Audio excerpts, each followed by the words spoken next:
Exactly. Yes, sorry, Zach. Aiden, I guess for you specifically, you kind of talked, you guys, especially the ones that came in from JMU last year, talked about learning about this rivalry, coming to understand kind of what it meant to Indiana. Is there something different, especially for those of you that know this was your last regular season game as well? Just kind of having that moment to sort of celebrate. It seemed like there was a concerted effort to find Coach Signetti with the bucket and just to kind of celebrate together. Yeah, for me, when I get handed, the bucket or in this platoon, first I want to find the fans. I know we have a lot of fans, alums, former players. His game means a lot to them. This rivalry means a lot to them. And then obviously Coach Sig, how much he's done for this team and how good of a coach he is. He deserves to get his hands on that bucket first. So I just wanted to find everybody have a moment.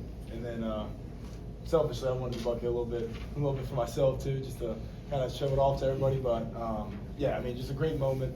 A big game for us, and a rivalry win that we expected to win and came in here and do what we need to do. Mike and then Matt Weaver. Yeah, Aiden, I mean, perfect regular season. I know, like you said, you have 24 hours to celebrate, but when you think about it, you said you have a hard time kind of living in the moment. But what does that mean when you hear that? That's going to be forever a legacy that you guys have together. Yeah, for me, I'm kind of on to the next one. I know we have a big opportunity in front of us. I know, the teams in there already talking about it and, the possible scenarios that we could have. So I think for us, 24-hour rule. Tomorrow morning we'll start filming somebody else and, be ready to go. But, a good accomplishment for this program and this team. I'll probably look back in a couple of years and be a little more excited about it, but something big ahead of us that, we're just getting started. We'll go Matt Weaver, then Mike Schumann. They got some yards. I mean, Ryan Brown made it kind of tough on you guys. He was running around a lot, scrambling, creating those broken plays. I know you guys probably won the shutout, but you did keep it on the end zone. Just how proud of you of the defense to keep playing even when they maybe got a few plays here and there. Yeah, I mean, we played extremely sloppy to start.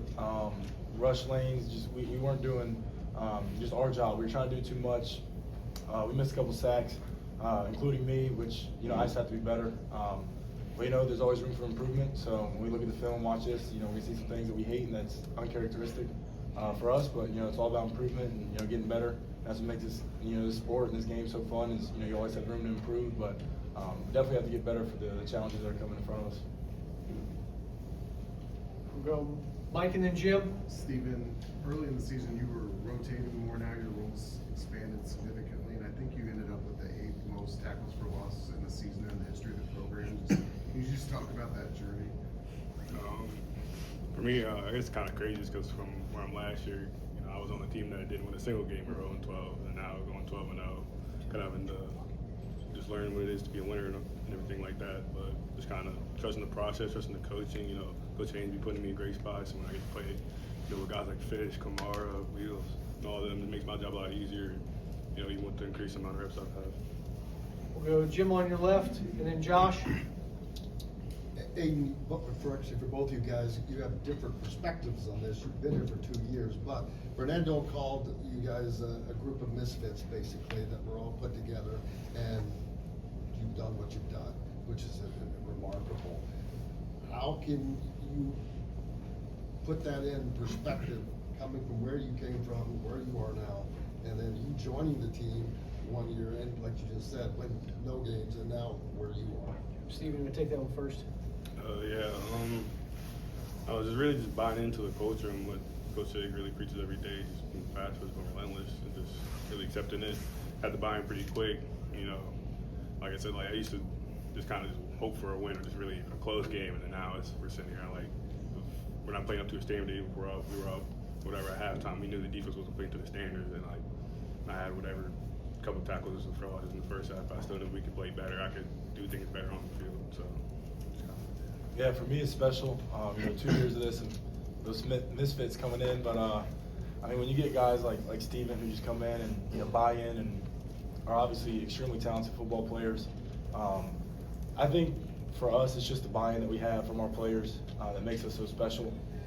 Everybody just wants to win. It doesn't matter how you do it. It doesn't matter what your role is. You get your role and you kind of expand on it. You embrace it, and I think that's what makes us special. It's a like-minded team that just wants to win. It's a very dangerous team, and I think we've been proving that. All right, we'll take 3 more. We'll go Josh and then Will. For either of you, you mentioned the 24-hour rule, but how much do you watch tomorrow's game to watch before you watch the film of whoever you play? Yeah, so first, really get some recovery in. Even though score was what it was. Still got battle in there. Probably got some bumps and bruises. Take care of that, and then just kind of don't stress about it too much. Just kind of keep an eye on it, because obviously when we know it's kind of up in there, our point will be depending on the games tomorrow. But I think really just focus on recovery, just bettering ourselves and our next opponent. We'll go Will in the back and then wrap up with Ravi. For either of you, what was it like seeing a road environment like this where nearly half the fans are Indiana fans and not the home team?